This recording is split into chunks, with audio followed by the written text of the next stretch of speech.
দিল্লিতে কেমন আছেন শেখ হাসিনা? বাংলাদেশের সাবেক প্রধানমন্ত্রী শেখ হাসিনা বর্তমানে ভারতের রাজধানী দিল্লিতে অবস্থান করছেন বলে বিভিন্ন আন্তর্জাতিক সংবাদ মাধ্যমে প্রকাশিত হয়েছে।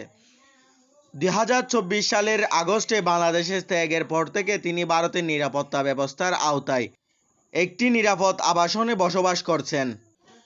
সম্প্রতি দিল্লি থেকে তিনি কয়েকটি রাজনৈতিক বক্তব্য ও ভার্চুয়াল ভাষণ দিয়েছেন, যা বাংলাদেশ ও ভারতের কূটনৈতিক অঙ্গনে নতুন আলোচনা সৃষ্টি করছে।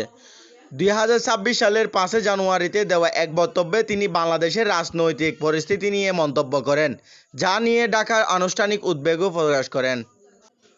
ভারতীয় সংবাদ মাধ্যমের প্রতিবেদনে বলা হয়েছে, শেখ হাসিনা দিল্লির একটি উচ্চ নিরাপত্তা এলাকায় অবস্থান করছেন এবং প্রয়োজনীয় নিরাপত্তা সুবিধা পাচ্ছেন, তবে তার দৈনন্দিন জীবনযাপন ও ব্যক্তিগত সম্পর্কে খুব সীমিত তথ্যই প্রকাশে এসেছে। সার্বিকভাবে বলা যায়, শেখ হাসিনা দিল্লিতে নিরাপত্তার মধ্যেই অবস্থান করছেন এবং মাঝে মাঝে রাজনৈতিক বক্তব্যের মাধ্যমে তিনি জনসম্মুখে আসছেন, তবে তার ব্যক্তিগত সম্পর্কে বিস্তারিত তথ্য এখনও গোপন রাখা হয়েছে। Desk report, the নিউজ.com।